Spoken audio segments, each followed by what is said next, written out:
misconception about abstract expressionists is that there's no control. There's a lot of control. It's just you kind of challenge how you connect to the surface. You're kind of challenging the amount of control you have.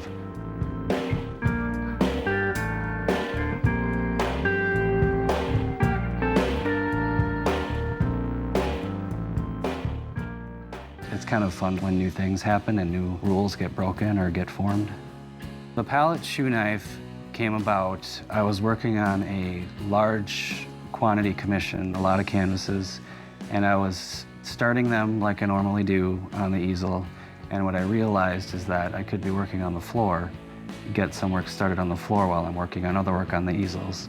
And then I realized that the motion I'm doing is kind of awkward on the floor. It makes more sense to be using my legs to do this, more of like a stamping or a scraping with my feet.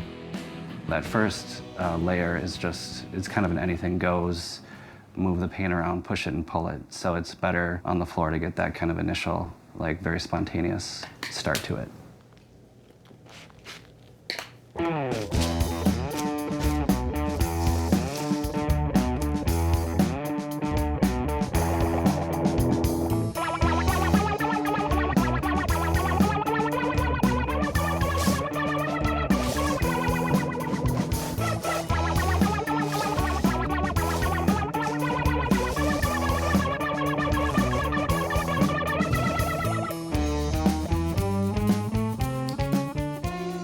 I'll get to a point where I've done all I can from that perspective, and then I'll put it on the easel, and I'll take the same large palette knives, like the commercial grade palette knives, and I'll just do more layering of acrylic over that.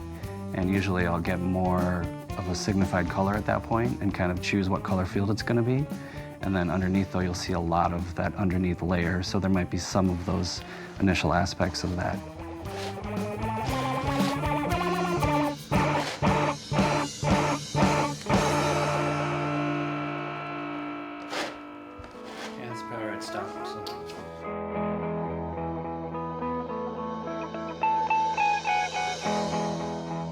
When I was in kindergarten, I used to draw instead of nap time.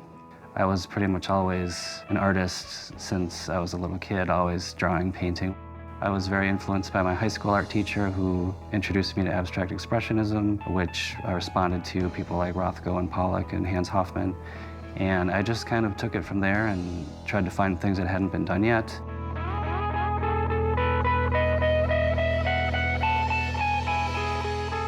I don't let you relax completely. I pretty much will describe it as abstract landscapes with a lot going on underneath. Kind of a calm over layer, but a lot of energy and little jagged pieces coming through underneath. Little things that come through that keep you interested. My work has evolved from being in a very bright, kind of chaotic composition, very bright yellows and reds and blues. There's still components of that, those bright colors in my work, but there's this more muted color field over that. So you see part of those aspects breaking through the canvas, but it's not as straightforward as it used to be with the bright colors. So I'd say it's kind of a natural progression that an abstract painter would take. I first put my work online back in 1998. Having the website going that early has definitely been very helpful in getting everything rolling for me.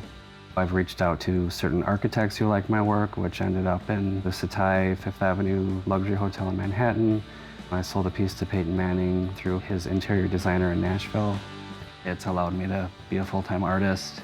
I've reached people all over the world.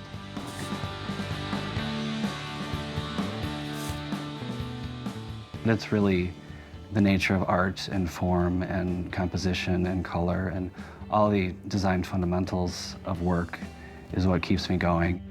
The way I work, I don't know what it's going to look like when it's finished, and I'm really inspired by what it's going to be. If I were to plan it out, I would get bored right away. So I get excited by where it's going and what it's going to be.